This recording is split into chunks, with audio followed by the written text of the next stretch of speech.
हाँ मेरी जान।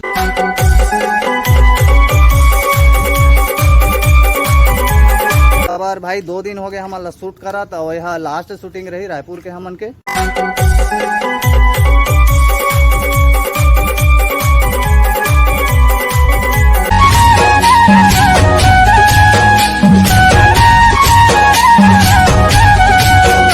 तुम्हारी चप्पल ना कसम से बहुत प्यारी लग रही है। मैं चाहता हूँ कि मेरे बच्चों की पिटाई इन्हीं चप्पलों से हो।